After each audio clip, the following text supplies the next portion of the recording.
আসসালামু আলাইকুম। আমি আপনাদের সামনে আলোচনা করব মা বোনদের ব্রেস্টে টিউমার হলে প্রথমে কি উপসর্গগুলি দেখা দিতে পারে।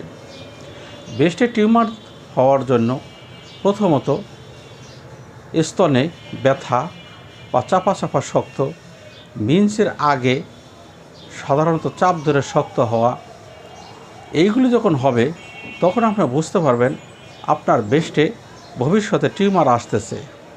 আর এই সমস্ত সমস্যা যখনই আপনার দেখা দেবে, আপনি অনতি বিলম্বেই যে কোনো বিশেষজ্ঞ ডাক্তারের সাথে যোগাযোগ করেন, ইনশাল্লাহ আপনার সুস্থ হয়ে যাবেন। আর ব্রেস্টে টিউমার হলে আপনারা প্রথমতই অপারেশনের রিস্ক নেবেন না, কারণ অপারেশন ছাড়া ওষুধের মাধ্যমেই কিন্তু এই সমস্ত অসুখগুলি পূর্ণাঙ্গভাবেই সুস্থ হয়ে যায়। এই ক্ষেত্রে দেখা যায় হাজার হাজার রোগী একবার দুইবার অপারেশন করার পরে যখন ওইটার ক্যান্সারের রূপ নেয়, তখন ওই সমস্ত রোগীরা দিশা হইয়া পড়ে এবং তখন তারা আমাদের শরণাপন্ন হন। তখন চিকিৎসা করতে গেলে অনেক সময়ের প্রয়োজন পড়ে।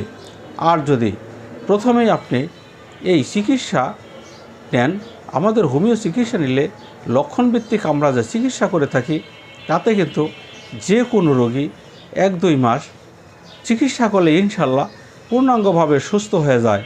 কাজেই ব্রেস্টে যে কোনো সমস্যা দেখা দিলে প্রথমত আপনারা বিশেষজ্ঞ হোমিও ডাক্তারের সাথে যোগাযোগ করেন। আর যদি আমার সাথে যোগাযোগ করতে চান, তাহলে ভিডিওর মাঝে আমার ফোন নাম্বার দেওয়া থাকে, আমার চেম্বার টাঙ্গাইল শহর। আপনারা আমার সাথে যোগাযোগ করতে পারেন, কারণ এই ক্ষেত্রে যদি একবার ক্যান্সার হয়ে যায় তখন তো চিকিৎসা করা খুবই কষ্টকর হয়ে পড়ে। কাজে আমি আপনাদেরকে অনুরোধ করব, এই সমস্ত লক্ষণ দেখা দিলে আপনারা অনতি বিলম্বেই আমাদের সাথে যোগাযোগ করতে পারেন। আসসালামু আলাইকুম।